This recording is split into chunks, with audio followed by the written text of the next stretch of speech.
Hi, I'm Lisa. I'm an alcoholic. Can you hear me? Okay, great, thanks. So, doctor's opinion, step one. So he describes how powerless we are and what it looks like. And I was listening before the meeting, some of the things that you had talked about with Dr. Silkworth. I've heard also that the reason why he was the director of Towns Hospital in the 30s was because there was depression on and he needed a job.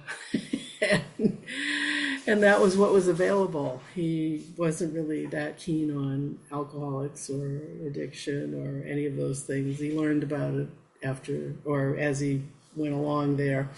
But he took the job because he needed a job, not because he was that interested in us. One second, just fix that. Okay. So anyway,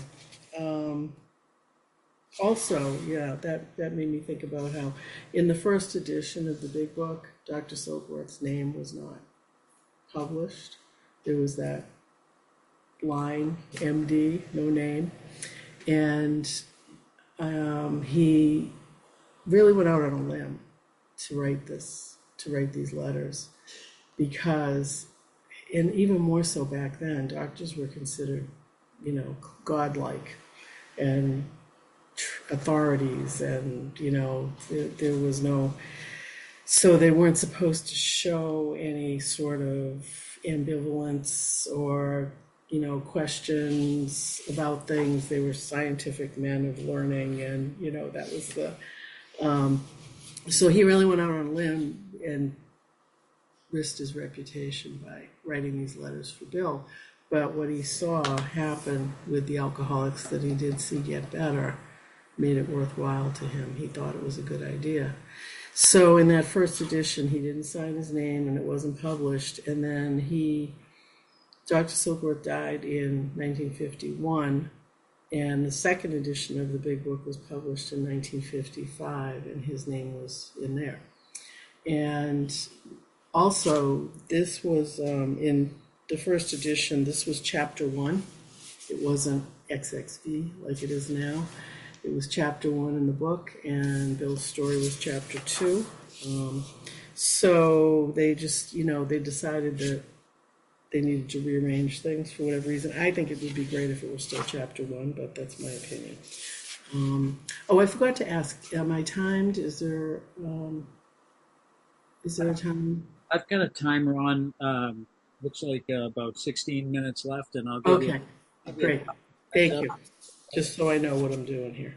All right, so anyway, I'm a member of there's a women's big book step study meeting in person in Sandwich on Tuesday mornings, and I belong to that group, and I also belong to the Saturday night Sagamore big book step study meeting, which is on Zoom. And anybody who's not in the Cape Cod area, come see us there in Sagamore on Saturdays. It's 6:30 Saturday nights. So the doctor first talks about how we have an allergy to alcohol and how it interests, and how Bill talks about how it interests him. That, as laymen, our opinion doesn't mean very much, but it's an explanation for what we see happen. It explains a lot of the things that happen to alcoholics. And, excuse me, that there's a spiritual aspect which he gets into over the next page, but at first, the physical aspect of alcoholism is the allergy. And in the 70s, I believe, in the 1970s, Candace Pert discovered that we have receptors in our brain for drugs.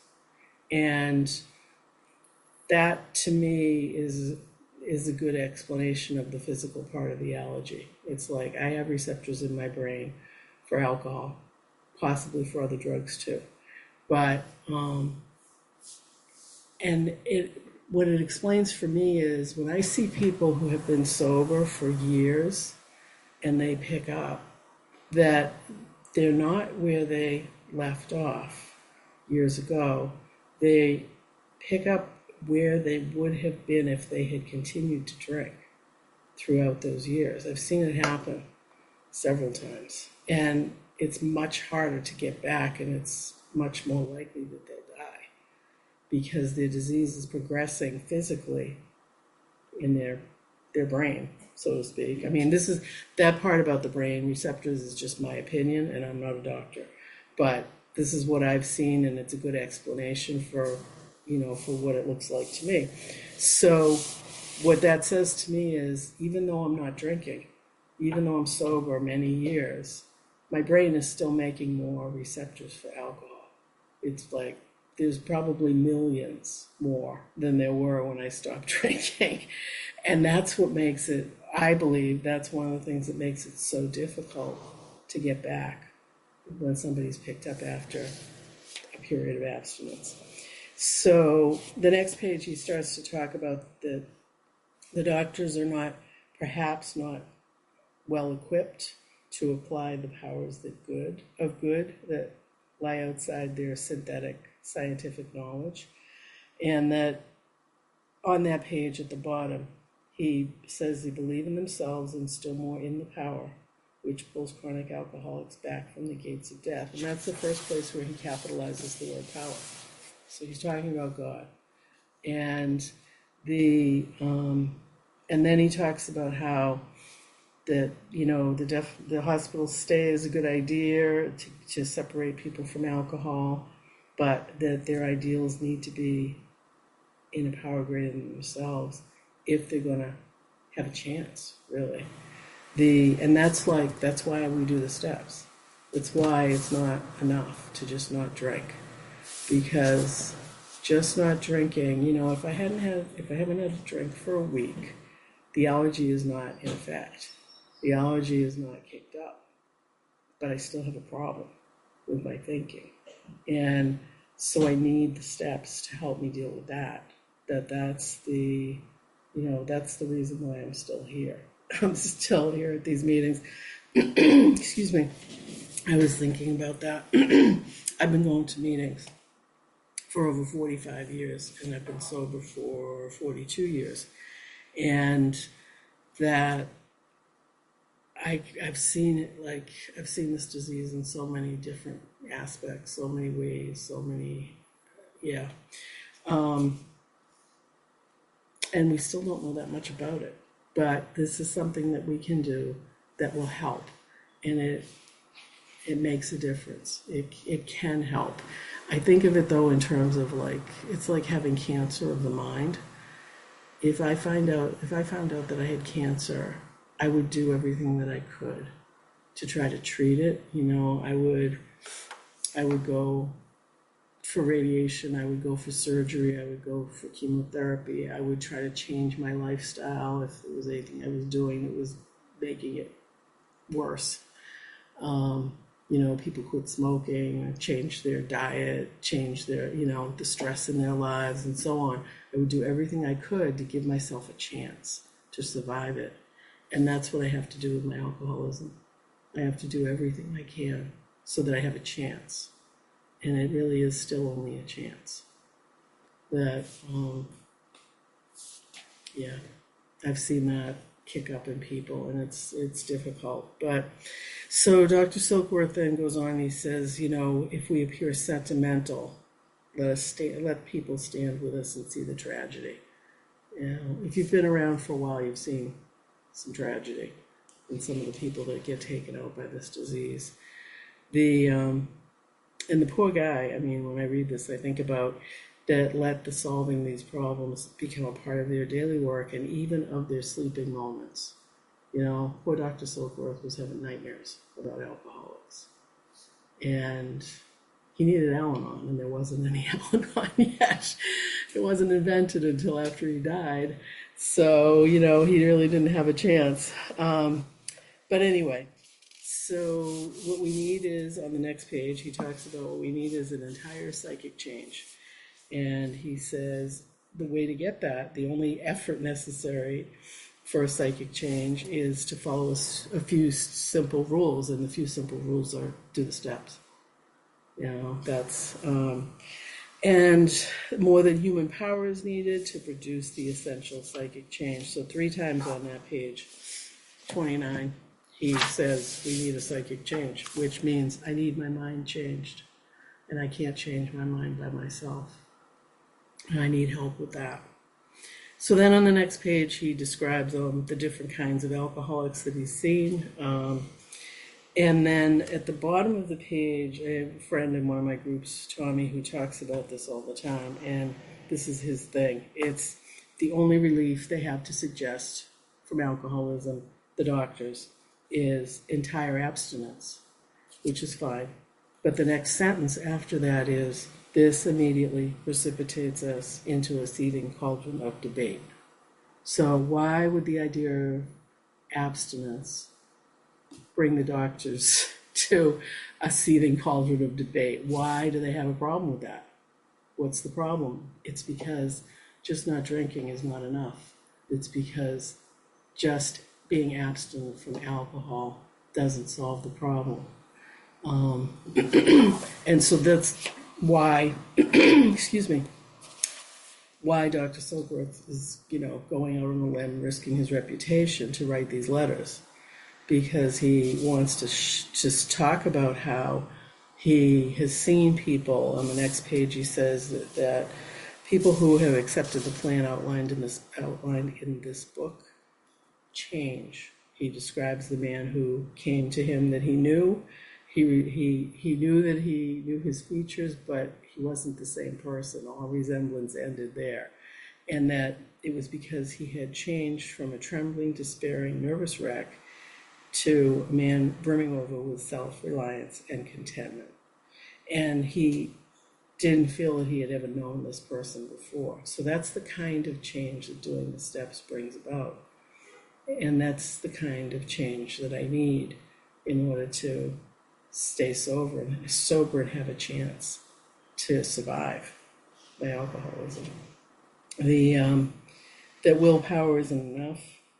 That he said they used to use moral psychology, but that moral psychology is it doesn't make a dent in the problem. I mean, it helps somebody every so often, once in a while, but one of the reasons why we do this with each other, why we have these meetings and we do this, do the steps and work the program, is because it's something that does work to give us a chance to exist with our alcoholism and have a different life and have a different mind. And I have to be willing to show up for that, become a different person. Because the person that I came to the program as, I was trying to kill myself, all the time. And I don't want to kill myself anymore. But I had to become somebody else in order to not want to die. Because the pain that I was in and the way that I was living was too difficult. It was impossible. And if I do the steps, I don't drink, I help others to do the steps, then I have the option, I have the possibility. It makes my life much better, worthwhile as far as I'm helping other people, but it also makes inside of me, it eases my pain. It's the pain of being an alcoholic. It's just, some mornings I wake up with it still, but it doesn't last for days and weeks and months and years like it used to. Now when I wake up in the morning, my disease is already in my head talking to me and saying, you're already late, don't even bother. That pain in your leg is cancer.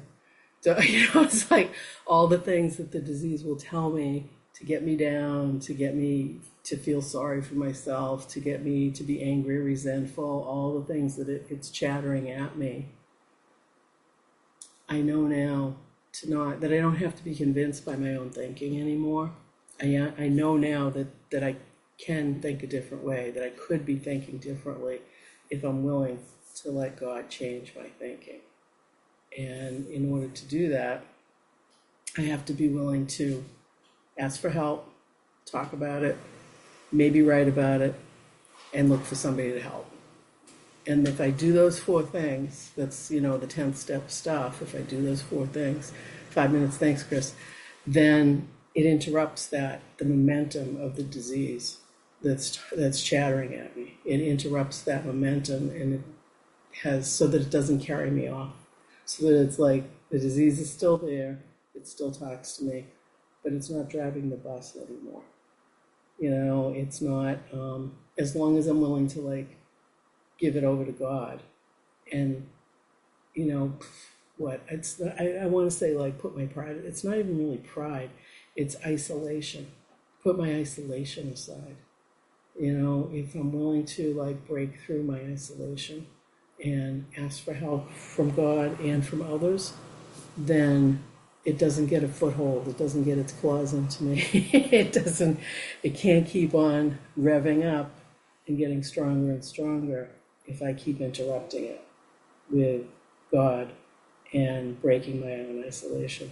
I heard at a meeting a couple of months ago, which this really resonated for me, that alcoholics are the only people who treat their loneliness with isolation. And that's so true for me. I'm very much an introvert. It took me years to be able to even speak at meetings. It took me years to join a group. I have a hard time with this stuff, but I need to do it. I know I need to do it to save my life and to help other people to save their lives too. So I keep doing the steps. I keep showing up at meetings, and I do my best to be of service when I'm asked. I sponsor women. Yeah, and it's I have a good life, and I wouldn't have had a good life otherwise. I know I wouldn't have. And I just like, it's a blessing that I got these years that I never would have gotten. So I appreciate it, and thank you all, and thanks for listening.